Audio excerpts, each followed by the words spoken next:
Shalom, saudara yang dikasihi Tuhan. Senang bisa berjumpa lagi. Mari kita mendengarkan firman Tuhan. Tapi sebelumnya mari kita berdoa. Tuhan, kami mau mendengarkan firman. Terangi hati kami, berikan kami hikmat dan pengertian dalam nama Yesus. Amin. 1 Petrus 1 ayat 3-4. Terpujilah Allah dan Bapa Tuhan kita Yesus Kristus, yang karena rahmat-Nya yang besar telah melahirkan kita kembali oleh kebangkitan Yesus Kristus dari antara orang mati kepada suatu hidup yang penuh pengharapan untuk menerima suatu bagian yang tidak dapat binasa, yang tidak dapat cemar, dan yang tidak dapat layu, yang tersimpan di surga bagi kamu.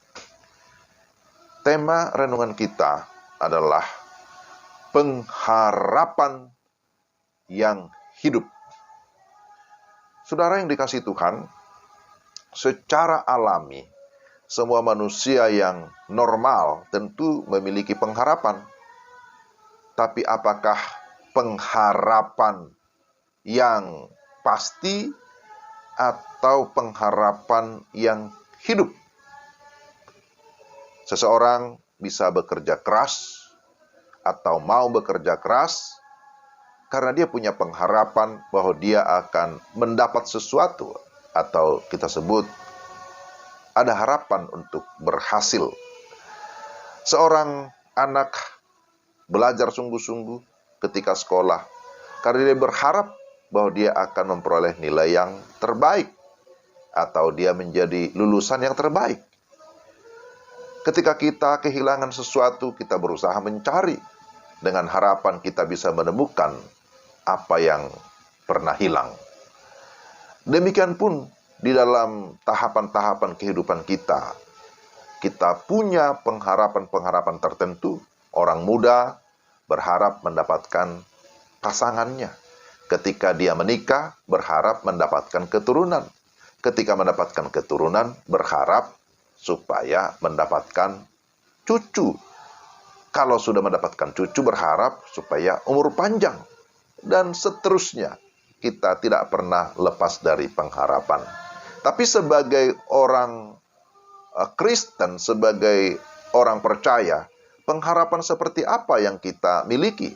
Tentu bukan hanya pengharapan yang sifatnya sementara atau pengharapan yang sifatnya fisik, tapi lebih kepada pengharapan akan hidup kekal, kehidupan selama-lamanya di dalam kerajaan surga, kehidupan yang tidak dapat binasa, yang sebenarnya tidak bisa kita usahakan sendiri. Dunia tidak bisa memberikannya. Segala kelimpahan di dunia ini, kepintaran apapun, kekayaan seperti apapun, tidak pernah bisa menyediakan kepastian keselamatan atau akses untuk masuk ke dalam kerajaan surga. Jadi, kalau dunia tidak bisa memberikan pengharapan yang hidup, siapa yang bisa memberikan pengharapan? Hanya Allah sendiri. Maka di sini Rasul Petrus berkata, terpujilah Allah dan Bapa Tuhan kita Yesus Kristus karena rahmat-Nya yang besar. Jadi karena rahmat yang besar atau karena kasih karunia-Nya telah melahirkan kita kembali, memberikan kehidupan yang baru secara rohani oleh kebangkitan Kristus Yesus dari antara orang mati kepada suatu hidup yang penuh pengharapan untuk menerima bagian yang tidak binasa, tidak dapat binasa, tidak dapat cemar, tidak dapat layu, dan itu dikatakan tersimpan di surga bagi kamu. Dan ini sesuatu yang sangat jelas dan pasti. Karena itu sebagai orang Kristen kita harus senantiasa bersyukur atas apa yang Tuhan janjikan. Karena janjinya itu adalah ya dan amin. Pengharapan itu harus kita pegang teguh selama-lamanya. Dan seperti jemaat di Kolose, mereka berkata, kami selalu mengucap syukur kepada Allah, Bapa Tuhan kita Yesus Kristus, setiap kali kami berdoa untuk kamu.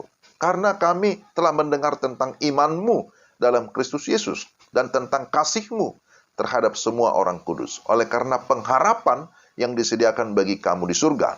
Dan tentang pengharapan itu telah lebih dahulu kamu dengar dalam firman kebenaran, yaitu Injil. Sumber kebenaran kita adalah Allah yang hidup, yang sudah menyatakan dirinya di dalam Yesus Kristus, yang sudah mati di salib, bahkan yang sudah bangkit dari kematian. Tidak ada pengharapan yang lain selain daripada pengharapan di dalam Allah melalui Yesus Kristus. Jadi, saudara, berkat apa yang kita peroleh ketika kita hidup di dalam pengharapan? Ya, bahwa pengharapan itu membuat kita memiliki kekuatan atau ketahanan rohani, itu ya. Sehingga dalam menjalani persoalan hidup, kita tidak akan goyah, karena kita tetap memiliki gairah, memiliki semangat. Lalu yang berikutnya, pengharapan dalam Tuhan itu mendatangkan hal-hal yang tak terduga, perkara-perkara besar yang seringkali di luar daripada kemampuan kita. Karena pengharapan itu bisa mendatangkan kuasa, mendatangkan mujizat, dan pertolongan Allah yang luar biasa. Lalu yang terakhir, pengharapan memberikan kita akan sebuah jaminan masa depan yang cerah, masa depan yang gemilang, pengharapan yang penuh dengan kebahagiaan, dan di sana ada kemuliaan Allah dinyatakan.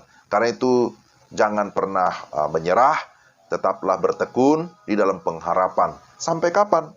Sampai Kristus datang kembali. Atau sebaliknya, sampai kita datang kepada Kristus. Karena bisa saja sebelum dia datang, kita sudah kembali kepada dia. Tetap bersemangat, Tuhan memberkati. Bapa di surga, terima kasih untuk firman-Mu. Kiranya Roh Kudus menolong kami supaya kami tetap hidup di dalam pengharapan yang pasti dalam Kristus Yesus. Amin. Demikian renungan kita. Tuhan memberkati saudara sekalian. Shalom.